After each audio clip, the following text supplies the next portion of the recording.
ospek. Waktu itu kan masih maba, tidak ikut ospek. Ikut ospek hanya 1 hari. Terus sementara melanjutkan di saat mau kuliah itu kan memang botak dulu. Memang sudah botak itu. Botak. Ada pengkaderan. Berapa bulannya itu kan? Iya. Tika tidak ikut. Tidak ikut lagi. Dengan alasannya waktu itu ketakutan sebelumnya dengan selingkuh. Oh iya, stigma yang stigma itu karena ini bahwa akan ada begini. Iya. Menghantui terus. Kalau soal mungkin mau ada apa begitu saya tidak bisa. Iya. Cuman ada yang mereka ini yang dendam sama saya. Oh iya, jadi karena waktu itu saya mau bilang ya. Waktu itu masih ada yang namanya koordinasi antara organisasi dalam kampus, HMJ misalnya, itu saling koordinasi dengan organisasi luar. Kalau tidak terkader di luar maka tidak diterima di HMJ, itu dulu. Bayangkan. Ekstrim. Itu dulu. Ekstrim sekali. Ya, mungkin kalau Iya. Jadi seperti itu. Akhirnya saya tidak tahu mungkin gara-gara saya atau siapa. Akhirnya waktu itu Ibu Risna saya telepon, saya bilang karena beliau yang bawa saya. Bukan mereka yang bawa saya, beliau yang bawa saya. Akhirnya karena beliau koordinasi dengan WDWD 3 waktu itu ternyata WDWD 3 bahwa ini ternyata begini di dalam ini. Kenapa mereka suka ikut ospek? Karena tidak tahu ini di sini tidak bisa ikut ospek. Akhirnya disitulah juga saya dengar tidak ada hubungan organisasi dalam dengan organisasi luar.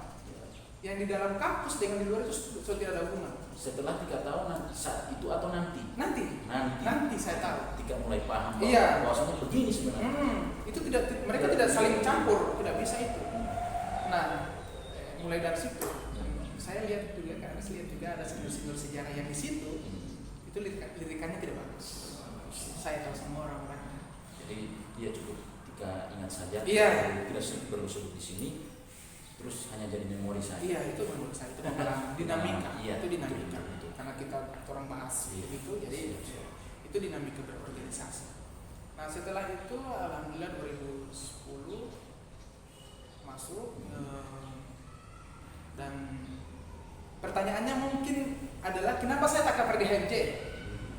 Karena tidak tak kader. Iya kan? Kita mulai bisa tebak ini. Siap. Saya kenapa di HMJ? Kan sampai sekarang baru bisa. Bisa dengerin. Tapi bukan pelajaran. Iya. Karena sekarang itu sebagai CV saja. Iya, karena sekarang itu kalau misalnya di organisasi apalagi di orang di HMJ sejarah harus tak kader dulu. Iya. Mungkin sampai masamu. Iya. Si yang satu ini kan iya kan? Itu masih iya kan? Masih sangat patuh dengan aturan. Sangat patuh dengan aturan itu kan yang wakil kemarin kan tidak iya kan? Nah, sudah. Saya itu begini.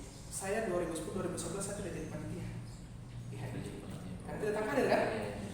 Nanti semester 3 masa kepemimpinannya Kak Nur Salam. Dia luar biasanya dia itu adalah begini. Luar biasanya Kak Nur Salam itu? Iya, luar biasanya dia begini. Dia ketimbang memilih orang yang tidak tak kader tapi kerja daripada orang yang tak kader tapi tidak kerja. Tak kader tapi tidak kerja. Bagaimana kira-kira seperti itu? Iya kan? Saya membuktikan itu, Alan. Saya membuktikan itu. Dia bilang dia rekrut saya di HMJ. Bahkan orang sama-sama settingan apa kan dulu settingan apa orang sama-sama. Dan saya dia rekrut di HMJ. Saya bersyukur sekali waktu itu saya dia rekrut dan ketidakhadiran saya di ospek di LDK itu saya bayar di situ. Saya bayar dengan itu. Keaktifan saya di HMJ. Saya bayar dengan itu semua. Akhirnya kan Kak Mursal waktu itu dia merekrut semua bayar. Jadi tidak ada batasan untuk orang yang terkader atau tidak terkader. Tidak ada. Dia rekrut semua. Dia rekrut juga semua. itu. Iya. Jiwa kepemimpinan menurut dia rekrut semua. Yang penting mau kerja saja. Kerja di HMJ ini dia rekrut. Nah, setelah dia rekrut itu alhamdulillah sudah memperbaiki diri, sudah akhirnya kan banyak yang tahu saya. Apalagi dengan dinamika organisasi HMJ sekarang yang namanya yang tak kafir itu harus orang, Iya. apalagi dapat PDL. Iya. Saya ada PDL. Iya, ada PDL. Ada Saya PDL. tahu itu. Tapi orang waktu itu karena keaktifan di HMI orang diberikan PDL oleh senior waktu itu. Jadi terus di masa-masa kuliah itu kan di masa-masa jenjang bagaimana mengikuti realisasi di kampus. Sekarang ketika masa-masa kuliah, hambatan apa saja yang mungkin Tika pernah dapat dalam menghadapi dosen? Karena ini adik-adik kita harus tahu maksudnya. Jadi selain menghadapi dosen ini harusnya seperti ini, si ini harusnya seperti ini, gitu kan? Jadi kan selain berorganisasi kan. Iya. Proses perkuliahan itu penting juga. Iya. Akan lebih penting dari organisasi. Harus. Lebih penting. Iya. Hambatan pertama yang saya dapat dan saya kaget itu di semester 2. Ternyata kita ini harus tahu porsi kita masih sekolah menengah atas dengan porsi ketika sudah mahasiswa. Itu perbedaannya sangat jauh. Mungkin kalau persoalan nilai waktu Anda SMA itu kalau tidak keluar nilai ada guru kasihnya memberikan peringatan bahwa ini, tapi kalau di kuliah itu ternyata kok begini kan gitu kan? Apa jadi begini? Akhirnya orang waktu semester 2 langsung dapat mata kuliah sejarah pendidikan. Pak Joni Aprianto langsung revisi. Wah, kalau Pak Joni itu kan revisinya lain. Revisinya Pak Joni itu hanya dicoret bagian tanpa ini kenapa? Nah, jadi kita sendiri yang olah. Kenapa salah saya di sini? Nah, itu saya kagetin itu semester 2 itu langsung buka. Apalagi kita waktu itu output dari mata kuliah itu kita harus ada artikel yang dibuatkan, jilid buku warna merah ini kan? Ya, jilid buku itu itu dibuat waktu itu. Itu kekagetan pertama itu. Dan sampai pernah juga Pak Joni Aprianto itu kasih tugas mata kuliahnya beliau PKM, program kreativitas mahasiswa. Itu di situ memang diolah, memang dicoret-coret apa. Dan walaupun saya punya pidato Gusmop itu ada teman-teman yang orang itu tembus. Jadi sebenarnya itu pelajaran untuk anak sejarah. Tembus. Walaupun bukan tingkat PIMNAS, tingkat universitas tembus dan didanai luar biasa dananya. Tergantung judul bagaimana, kerimitan dari judul yang ditawarkan di PKM bagaimana.